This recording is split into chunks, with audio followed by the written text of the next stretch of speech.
Rebonjour tout le monde les amis, on ne s'est pas quitté très longtemps finalement, je vais vous donner quelques petites précisions sur l'inverseur de source. Tout d'abord dans mon schéma que vous venez de voir dans la vidéo que je viens de sortir, c'est un inverseur de source triphasé, mais vous pouvez aussi en trouver en monophasé. Si vous êtes en monophasé, eh bien vous pouvez utiliser un inverseur de source monophasé, il est moins cher en plus. Maintenant si vous avez un triphasé que vous voulez utiliser en monophasé, ça ne pose aucun souci non plus, vous utilisez simplement deux bornes et il y aura une borne qui ne sera pas utilisée. Donc jusque là, pas de souci.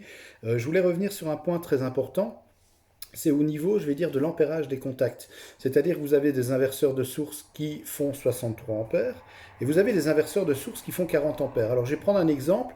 Imaginons que vous ayez un inverseur de source qui ait des contacts qui peuvent supporter maximum 40 ampères et que vous avez un disjoncteur abonné qui est calibré à 63 ampères. Ça veut dire que vous allez pouvoir tirer un courant sur votre installation qui va pouvoir monter jusqu'à 63 ampères. Mais comme les contacts de votre inverseur de source, eux, vont pouvoir supporter maximum 40 ampères, ça veut dire qu'il y aura 23 ampères en trop, ce qui va provoquer un échauffement, ce qui va provoquer un début d'incendie aussi, ça peut arriver, et surtout les contacts vont fondre, et ça peut être dangereux. Donc c'est très très important de bien respecter, si vous avez votre disjoncteur abonné qui est calibré à 63 ampères, ben vous pouvez utiliser un disjoncteur de source qui fait minimum 63 ampères. Maintenant, s'il fait plus, tant mieux, ça ne pose pas de problème.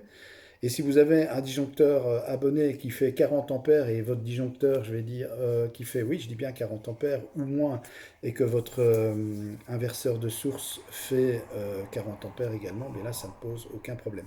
C'est très très important de respecter la puissance des contacts pour justement éviter tout risque d'échauffement et risque d'incendie dans votre coffret électrique et d'éviter ainsi que l'inverseur de source ne vienne à cramer.